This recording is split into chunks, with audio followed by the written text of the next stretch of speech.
Vamos lá. Bom dia a todos. Começar com uma oração e daí a gente começa o nosso estudo de hoje. Senhor Deus, obrigado por mais um dia de vida.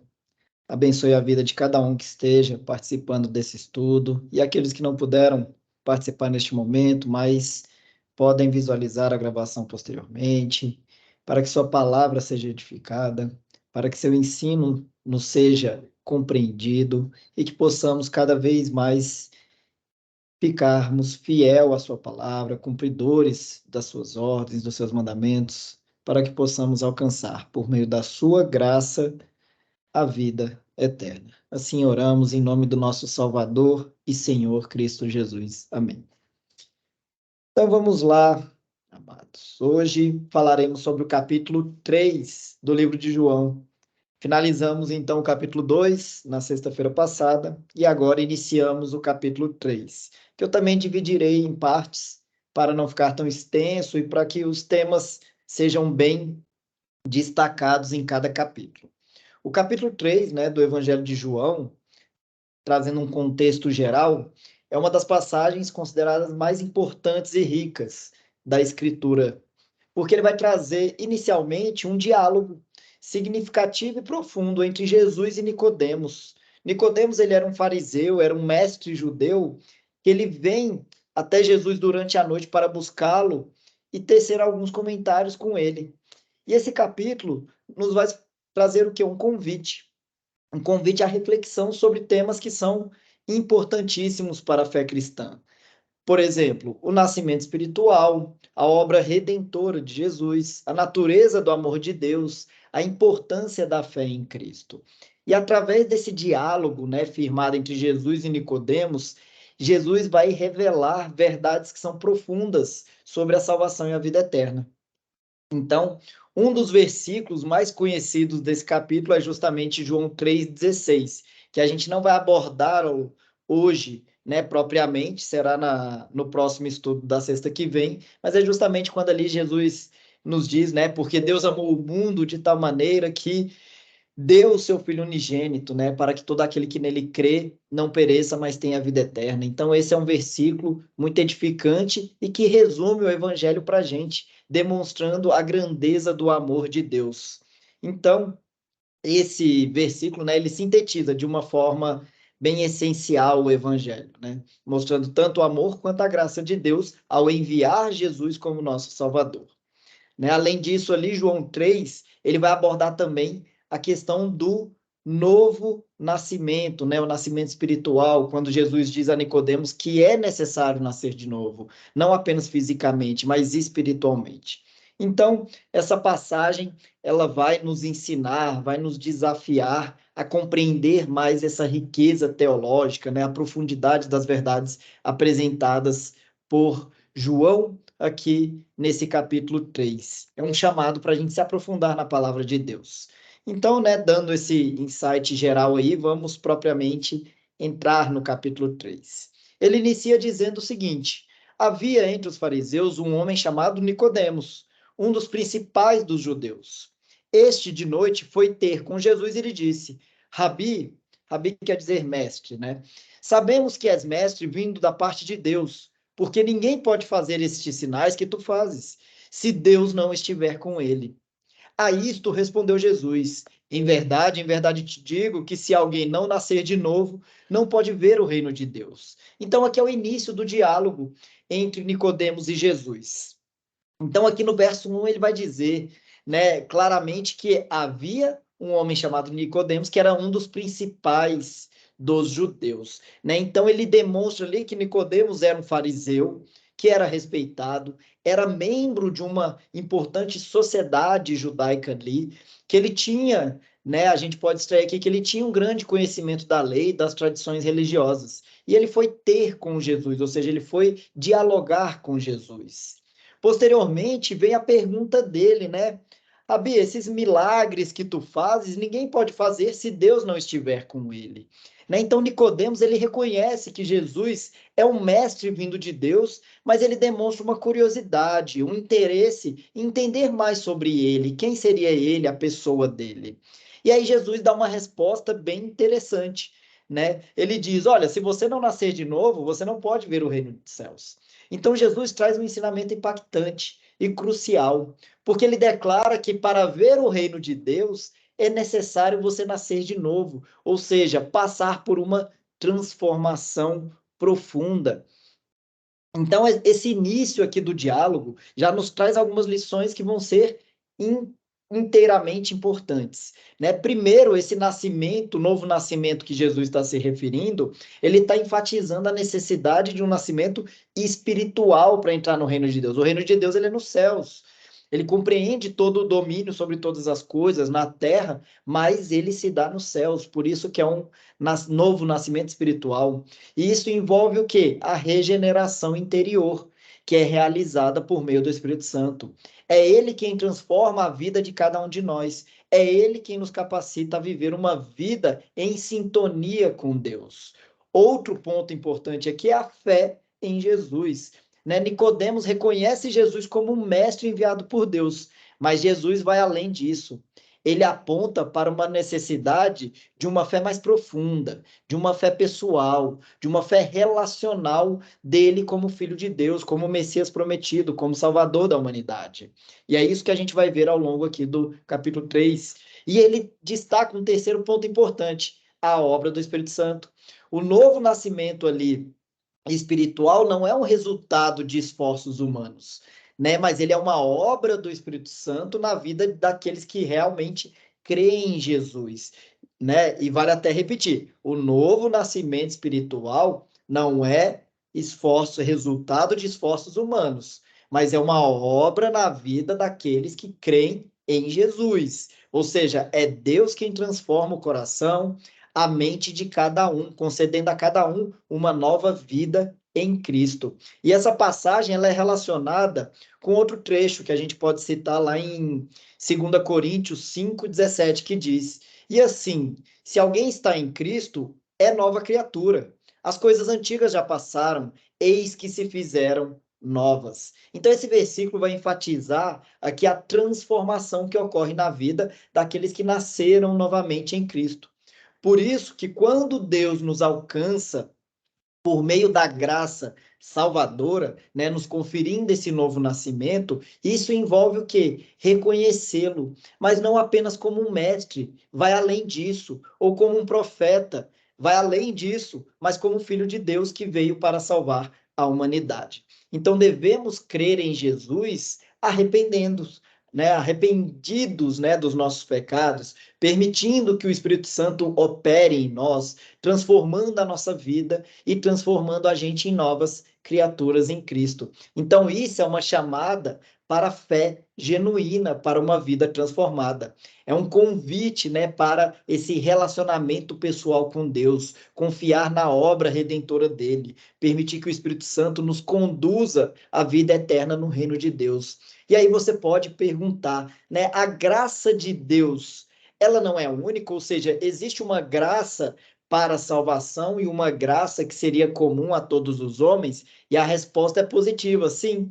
Existe uma diferença entre você receber apenas essa vida eterna para usufruir dela, né? E também que a gente chama, né, na teologia reformada de graça comum, mas existe também a graça salvadora, né? Quanto à graça comum, vamos ler lá Mateus 5:45 que diz: Porque ele faz nascer o seu sol sobre maus e bons, e vir chuvas sobre justos e injustos. Aqui é notada a graça comum. Nesse versículo aqui, Jesus está ensinando sobre o amor e generosidade de Deus, que seu cuidado, a provisão dele são estendidos tanto a justos quanto a injustos, tanto a maus quanto a bons. O sol aqui ele simboliza a luz, o calor, a vida que Deus provê para toda a criação, né? Então Deus não faz distinção de méritos ou merecimentos ao dar, ao conceder esse símbolo da luz, do sol para cada um de nós. Então, isso ilustra o quê? Um amor incondicional de Deus. E a sua graça, ela se estende a todas as pessoas, independentemente da condição espiritual ou moral de cada um de nós. Mas Deus faz uma distinção daqueles que recebem ou não a vida eterna, os eleitos, os predestinados. Então, isso sim é chamado de graça salvadora, o que a gente pode mencionar lá em Efésios 2, versos 8 e 9. Porque pela graça sois salvos mediante a fé, e isto não vem de vós, é dom de Deus, não de obras, para que ninguém se glorie. Então, nesse versículo, Paulo vai enfatizar que a salvação é um presente de Deus concedido pela sua graça. E ela não é obtida pelas obras ou méritos, mas ela é recebida por meio da fé em Jesus.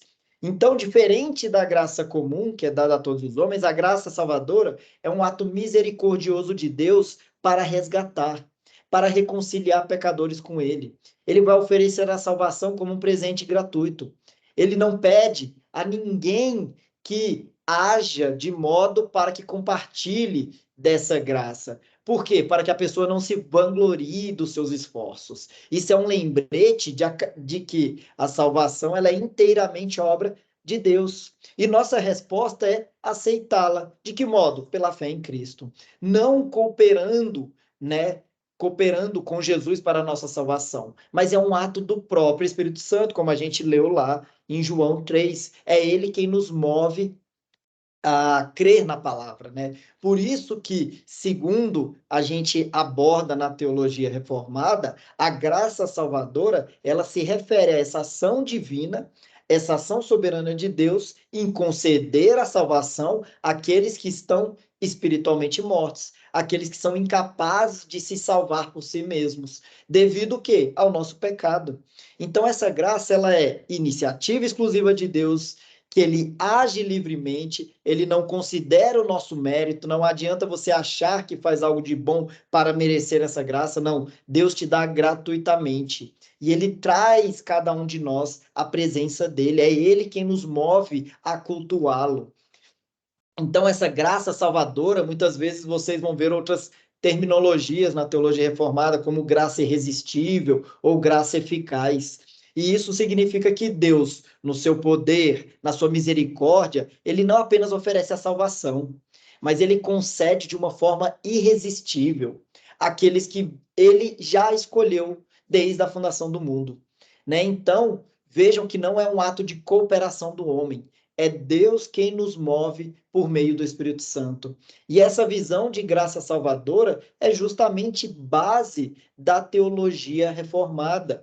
Então a gente vai tratar, por exemplo, de pontos como a depravação total, né, ensinando que todos os seres humanos, em regra, estão o quê? Espiritualmente mortos em seus pecados. Eles não têm a capacidade de voltar para Deus a si mesmos. Eles estão em rebelião contra Deus, eles não podem se salvar através das suas próprias ações, achando que o esforço do homem querer buscar a Deus é suficiente para ele ter a vida eterna. Não, não é suficiente. Estamos todos no mesmo âmbito, né? Nascemos todos da mesma forma.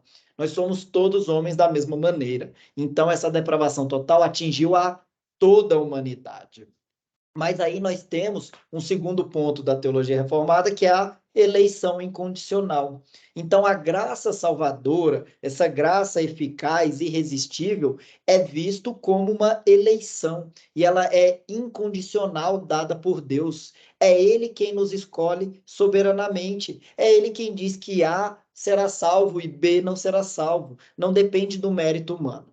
Então, essa escolha é baseada sempre no propósito e na boa vontade de Deus, né? Como ele diz, né? Eu me compadeço de quem eu quiser me compadecer e não me compadeço de quem eu não quiser me compadecer.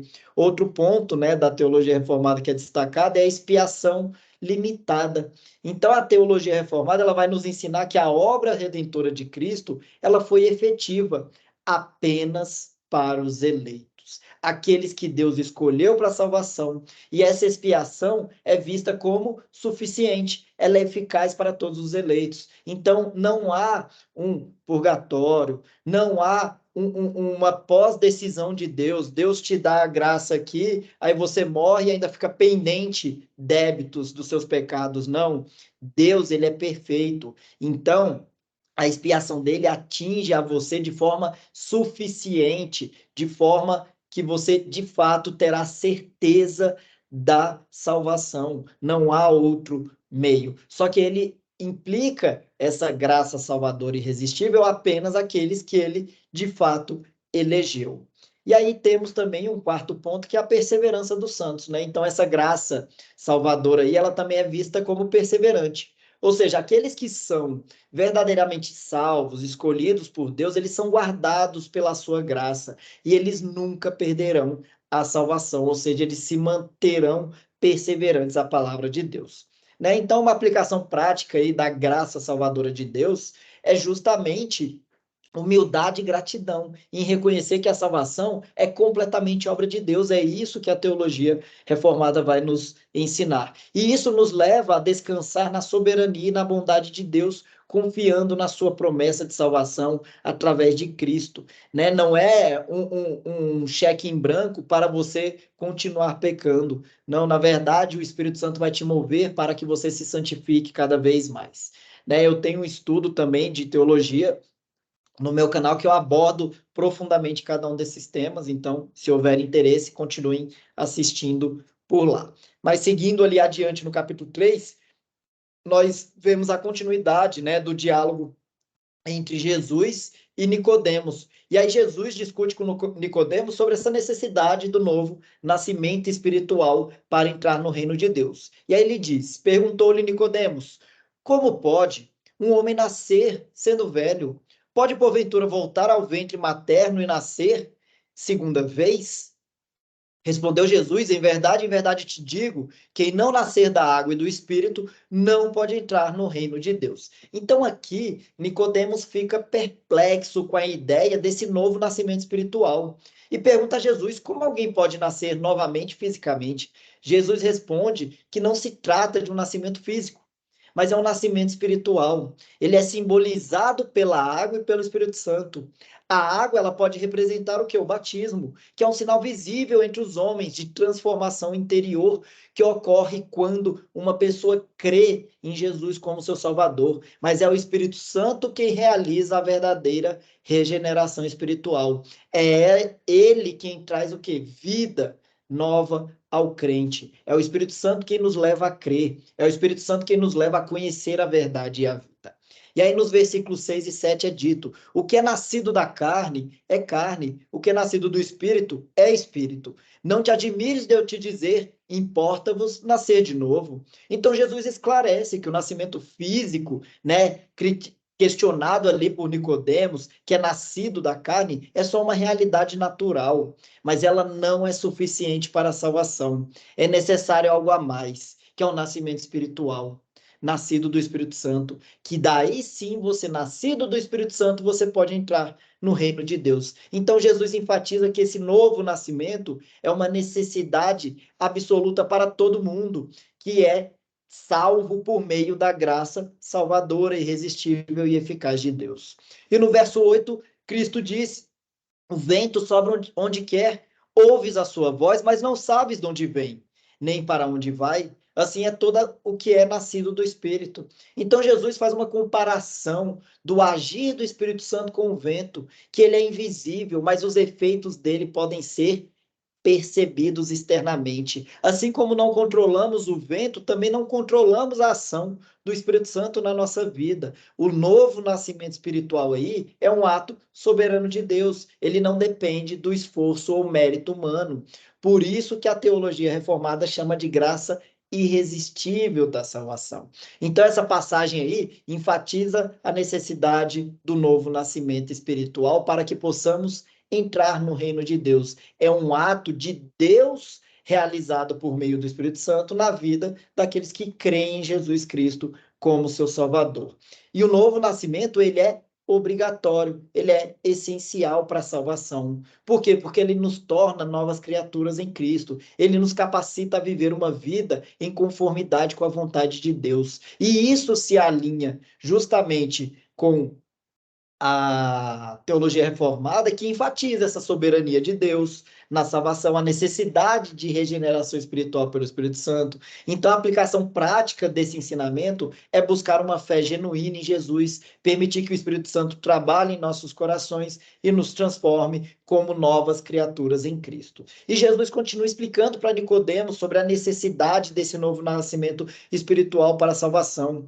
ele diz, né? Primeiro, uma outra pergunta de Nicodemos. Então ele perguntou a Nicodemos: como pode suceder isto? Acudiu Jesus: tu és mestre em Israel e não compreende essas coisas? Então, Nicodemos ainda não consegue compreender completamente o conceito do novo nascimento espiritual. Ele fica confuso com essas palavras de Jesus, o que acontece com muitos de nós que não compreendem essa palavra. Por isso a importância desse estudo. Jesus chama a nossa atenção para o fato de que, como mestre ali em Israel, Nicodemos já deveria entender essas verdades espirituais, mas ele ainda não entende. Então Jesus vai nos dizer: em verdade vos digo, que nós dizemos o que sabemos e testificamos o que temos visto. Contudo, não aceitais o nosso testemunho. Se tratando de coisas terrenas, não me credes. Como crereis se vos falardes das celestiais? Então Jesus explica que ele, Jesus, fala o quê? Com autoridade. Que o testemunho sobre essas coisas celestiais ele viu junto ao Pai. No entanto, Nicodemos, assim como outros líderes judeus, assim como várias pessoas que não acreditam em Cristo como o Salvador, que não aceitam o seu testemunho. Então, Jesus vai revelar que a compreensão dessas verdades espirituais depende da fé. E aqueles que não creem nessas coisas, né, terrestres, eles sequer terão a capacidade de crer nas celestiais. E Jesus continua dizendo ali nos versos 13 e 14, ora, ninguém subiu ao céu, senão aquele que de lá desceu, a saber, o Filho do homem que está no céu. E do modo por que Moisés levantou a serpente no deserto, assim importa que o Filho do homem seja levantado, para que todo o que nele crê tenha a vida eterna. Então Jesus identifica, né, se identifica, né, como o Filho do homem que desceu do céu e está no céu ao mesmo tempo. Por quê? Porque ele ao mesmo tempo é Deus e ao mesmo tempo ele é homem. Então ele destaca sua natureza divina e sua natureza humana. Jesus também faz uma conexão aqui com um evento antigo lá um evento do Antigo Testamento, né? Quando Moisés levanta a serpente de bronze no deserto para curar ali o povo de Israel da picada de serpentes venenosas.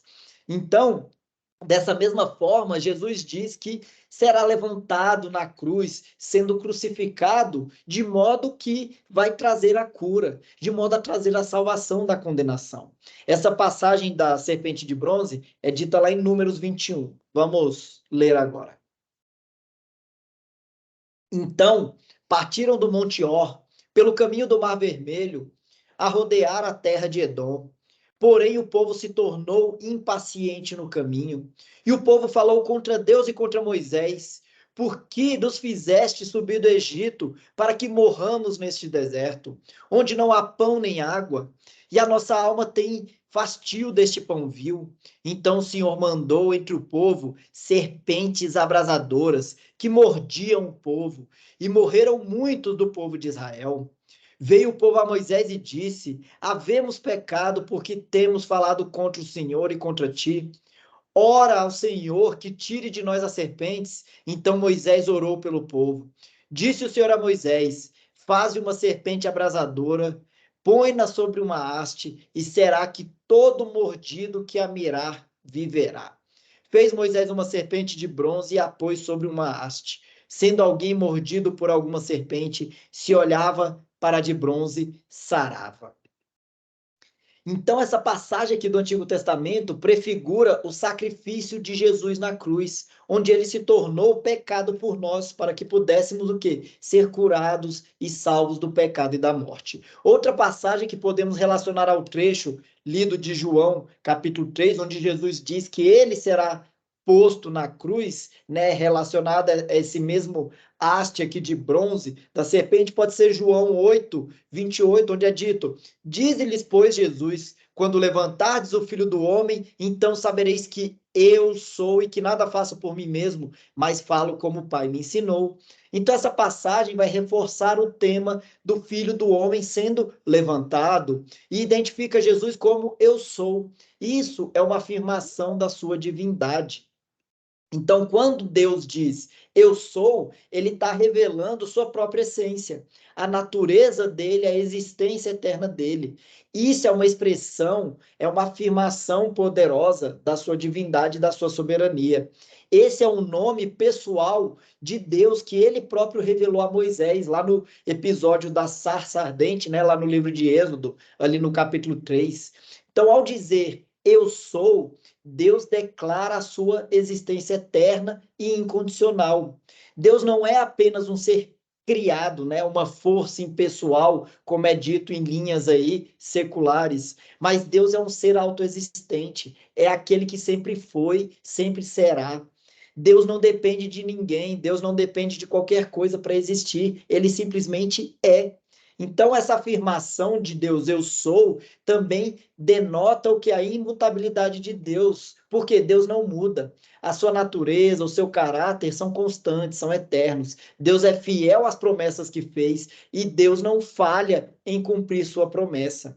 Além disso, quando Deus diz eu sou, Deus está revelando que é um ser supremo, que é um ser único, que ele é digno de adoração, que não há outro, né, Deus além dele, que ele é o criador de todas as coisas, que Deus é a fonte da vida, que Deus é a sabedoria, Deus é amor, Deus é poder. Tudo isso é refletido pelo eu sou. Então essa afirmação de Deus como eu sou, ela se conecta intimamente com a pessoa de Cristo Jesus, que foi quem usou essa expressão diversas vezes para se identificar como Deus encarnado. Aqui nessa passagem, né, em 8:28, lá em João 8:58, João 10 também 30, João 14:6, né? Então Jesus afirma ser a encarnação de um Deus eterno, o Filho unigênito do Pai. Ele veio ao mundo para o quê? Para salvar a humanidade do pecado, para salvar da própria condenação, porque nenhum homem poderia cumprir essa obra para a nossa salvação, mas apenas aquele ser divino que é o próprio Deus.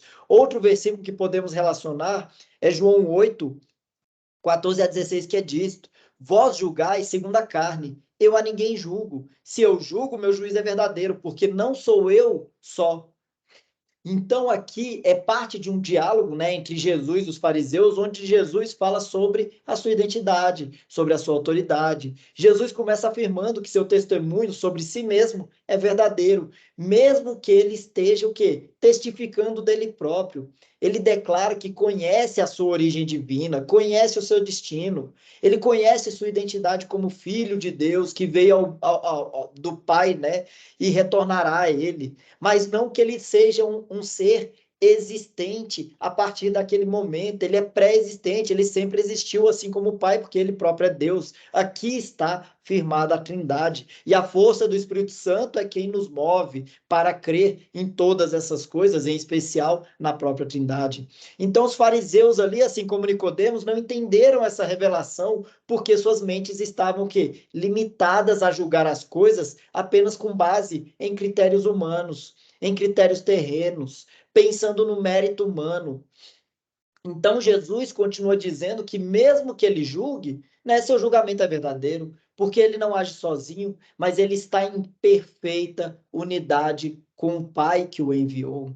Jesus é um com o Pai, ou seja, seu julgamento está em harmonia com a vontade do Pai. Esses versículos mostram que a profunda compreensão que Jesus tem sua própria identidade e sua própria missão. Ele está ciente da sua origem divina, da sua relação com o Pai e da sua missão redentora para toda a terra. Então Jesus vai desafiar ali não só os fariseus, né, mas a nós também a reconhecermos a sua divindade e a nos abrirmos para a verdade que ele está revelando ali. Então, essa passagem, ela destaca essa importância de olharmos não apenas para aparências, não apenas para critérios humanos, mas conhecermos a verdadeira identidade de Jesus. O convite, né, que ele nos faz aí é: creia em Jesus como Filho de Deus, enviado para nos salvar.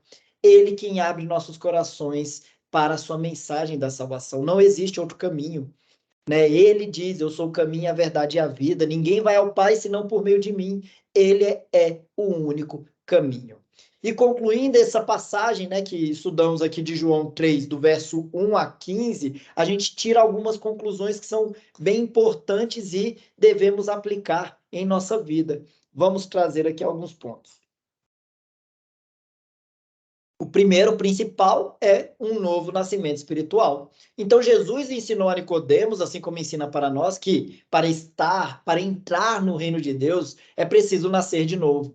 E isso não é fisicamente, mas espiritualmente. Significa o quê? Que todos nós, como pecadores, precisamos experimentar uma transformação interior, um novo nascimento, que ele é causado unicamente pela obra do Espírito Santo para nos tornar filhos de Deus. Segunda conclusão é que a salvação é pela fé em Jesus Cristo. Então, Jesus enfatiza o quê? Que aqueles que creem no sacrifício dele na cruz, estes são os que recebem a ele como seu salvador pessoal. São os que recebem, portanto, a vida eterna. Então, a salvação não vem através dos nossos méritos, não vem através de nossas obras, mas vem pela fé em Cristo, pela obra redentora dele. Foi ele quem pagou pelos nossos pecados na cruz. Terceira conclusão, o amor incondicional de Deus. O capítulo 3 de João vai destacar esse amor profundo de Deus por toda a humanidade. Por quê? Porque ele enviou o seu filho, ele enviou Jesus para que todo aquele que nele crer não morra, mas tenha a vida eterna. E esse amor de Deus é incondicional. Ele deseja que todos venham a ele e encontrem a salvação. Né? Este será, inclusive, o ápice, né, do nosso próprio estudo da sexta-feira que vem, que é lá em João, capítulo 3, no versículo 14, que iremos estudar. Outra conclusão, o papel do Espírito Santo na regeneração. Então, Jesus fala sobre o Espírito Santo como aquele que realiza o novo nascimento em nossas vidas. É o Espírito Santo quem nos convence do pecado. É ele quem nos leva ao arrependimento. É ele quem nos capacita a crer em Jesus como nosso Salvador. E quais são as aplicações práticas para as nossas vidas que a gente deve levar desse estudo de hoje? Eu trouxe 4 delas. Primeiro, reconhecer nossa necessidade de salvação. Ou seja, devemos reconhecer a nossa condição de pecadores, nossa incapacidade de nos salvar por nós mesmos. Isso nos leva o quê? A depender totalmente da graça de Deus e a receber a Jesus Cristo como nosso único Salvador pessoal. Segundo, crer em Jesus e confiar em sua obra. Outra aplicação, ou seja, nós devemos exercer fé em Cristo Jesus, crer no seu sacrifício na cruz como suficiente para nos salvar do pecado e da condenação. Ou seja, devemos confiar na palavra e obedecer a todos os ensinamentos de Cristo. Terceira aplicação, experimentar o novo nascimento espiritual. Ou seja, devemos estar abertos à obra do Espírito Santo em nossas vidas, permitir que ele nos transforme, que ele nos torne novas criaturas em Cristo. E isso envolve o quê? Arrependimento, renúncia ao pecado e entrega total para a obra de Deus. E a quarta aplicação que eu trouxe aí é compartilhar o amor de Deus. Assim como Deus nos amou e enviou seu Filho para nos salvar, nós devemos compartilhar esse amor com os outros. Né? Devemos levar a mensagem do Evangelho a todos aqueles, convidar aquelas pessoas a conhecer a Jesus, a experimentar a vida eterna em seu nome, a ter esse deleite, esse prazer na sua palavra.